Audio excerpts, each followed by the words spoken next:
ओम शांति। आज दिनांक 23 जुलाई 2022। बाबा ने महावाक्य में हम बच्चों को जो वरदान दिया, वरदान का मनन कर उसका स्वरूप बनेंगे।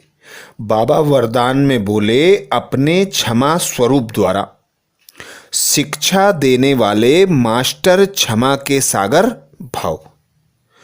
आज क्षमा का सागर पिता परमात्मा, हम निराकार आत्माओं को मास्टर क्षमा के सागर भव का वरदान देते। वरदान में बाबा कहते, अपने क्षमा स्वरूप द्वारा शिक्षा देने वाले मास्टर क्षमा के सागर भव। डिटेल में बाबा कहते, यदि कोई आत्मा आपकी स्थिति को हिलाने की कोशिश करे, अकल्याण की वृत्ति रखे, उसे भी आप अपने कल्याण की वृत्ति से परिवर्तन करो या क्षमा करो। परिवर्तन नहीं कर सकते हो तो मास्टर क्षमा के सागर बन क्षमा करो। अर्थात हमारा पिता परमात्मा हम बच्चों को अज्ञान अंधेरे से निकाल ज्ञान के सोजरे में लाते हैं और बाबा हमें निमित्त बनाते विश्व परिवर्तन का। तो जिस प्रकार हमारा पिता एक संकल्प के आधार पर विश्व परिवर्तन करने आता है, हम बच्चों के अपकार तथा ग्लानियों को भुलाकर हम पर क्षमा कर उपकार करते हैं, हमारा कल्याण करते हैं। ऐसे ही बाबा कहते, तुम दया के सागर पिता परमात्मा की संतान मास्टर दया के सागर हो, आधार मूर्त आत्मा हो, रहमदिल आत्मा हो। सर्व आत्माओं का परिवर्तन करने का श्रेष्ठ कर्म तुम बच्चों को मिला है। तो तुम बच्चों को किसी भी आत्मा के व्यवहार का, किसी भी परिस्थिति का अपनी स्थिति पर प्रभाव नहीं लेना है, बल्कि अपने क्षमा के स्वरूप द्वारा उनका परिवर्तन करना है। क्योंकि जिस प्रकार तुम देखते हो, लौकिक में भी माता पिता होते हैं, अपने बच्चों की गलतियों को भुलाकर उनके प्रति शुभ भावना, शुभ कामना रखते हैं। तो ऐसे ही तुम पूर्वज आत्माएं हो, क्षमा के सागर पिता की संतान मास्टर क्षमा के सागर हो। तो सर्व आत्माओं को क्षमा का दान दो, चाहे आपकी ग्लानि करने वाली हो, आपकी स्थिति को बिगाड़ने वाली हो, गाली देने वाली हो, तो भी उनकी इस स्थिति को परिवर्तन करने के लिए बाबा ने निमित्त बनाया है। तो यही स्मृति रहे कि मैं क्षमा के सागर पिता की संतान हूँ, मास्टर क्षमा का सागर हूँ। मुझे सर्व आत्माओं के अपकारों को, ग्लानियों को भुलाना है और उन्हें परिवर्तन करना है अपनी शुभ भावना व शुभ कामना द्वारा। बाबा कहते, यदि परिवर्तन ना कर सको तो उन्हें क्षमा कर दो। आपकी क्षमा उस आत्मा के लिए शिक्षा हो जाएगी। आजकल शिक्षा देने से कोई समझता, कोई नहीं समझता, लेकिन क्षमा करना अर्थात शुभ भावना की दुआएं देना, सहयोग देना। परवश आत्माएं हैं, कमजोर आत्माएं हैं।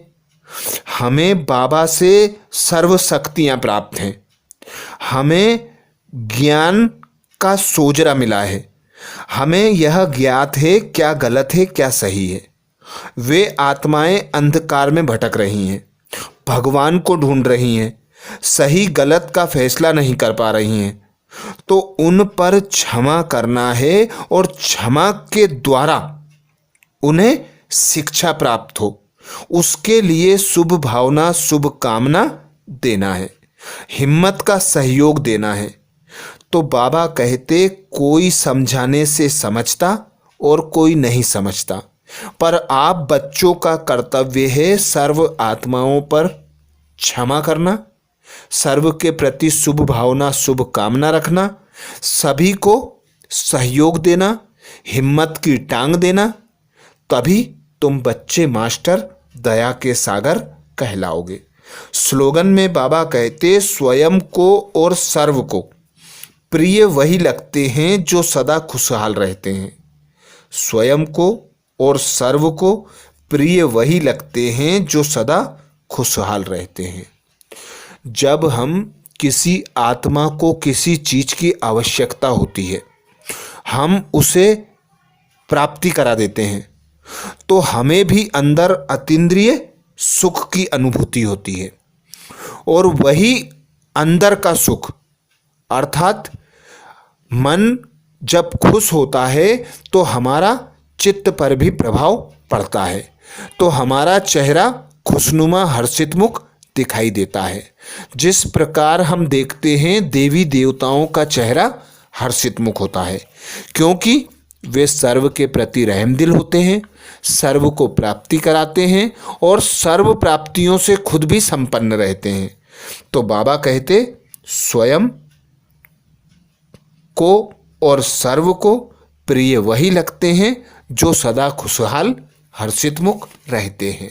आज बाबा ने महावाक्य में हम बच्चों को जो मुख्य सार सुनाया, सार का मनन करेंगे। बाबा कहते, मीठे बच्चे, वारिस बनना है तो सदा खबरदारी रखो कि कोई भी काम श्रीमत के विरुद्ध ना हो। प्रश्न किया बाबा ने, बाप के पास दो प्रकार के वारिस हैं, कौन से? बाप के पास दो प्रकार के वारिस हैं, कौन से? उत्तर में बाबा कहते, एक तो समर्पित बच्चे हैं जो माँ बाप की डायरेक्शन, बाबा कहते एक तो समर्पित बच्चे हैं जो माँ बाप की डायरेक्ट परवरिश ले रहे हैं, लेकिन उनके कर्मों की गुह्य गति है। दूसरे जो घर गृहस्थ में रहते पवित्र और ट्रस्टी हैं, उन्हें संपूर्ण ट्रस्टी बनने में मेहनत जरूर लगती है, लेकिन अगर पूरे ट्रस्टी बन जाएं, सबसे ममत्व निकल जाए, तो पूरे वर्षे के अधिकारी बन सकते हैं। गीत सुनाया बाबा ने, हमारे तीर्थ न्यारे हैं, हम धरती के सितारे हैं। धारणा के लिए मुख्य सार में बाबा कहते, पहली पॉइंट, जीते जी देह सहित सबसे ममत्व निकाल देना है। जीते जी देह सहित सबसे ममत्व निकाल ट्रस्टी बनकर रहना है, श्रेष्ठ कर्म करने हैं, कभी भी किसी को दुख नहीं देना है। जीते जी देह सहित सबसे ममत्व निकाल ट्रस्टी बनकर रहना है, श्रेष्ठ कर्म करने हैं, कभी भी किसी को दुख नहीं देना है। दूसरी पॉइंट बाबा कहते, किसी भी चीज में लोभ नहीं रखना है, रोज अपना पोता मेल देखना है कि मेरे में कोई विकार तो नहीं है। देह अभिमान छोड़ एक बाप को याद करने का श्रेष्ठ कर्म करना है। किसी भी चीज में लोभ नहीं रखना है, रोज अपना पोता मेल देखना है कि मेरे में कोई विकार तो नहीं है। देह अभिमान छोड़ एक बाप को याद करने का श्रेष्ठ कर्म करना है। तो ये थे बाबा के महावाक्य। अच्छा, ओम शांति।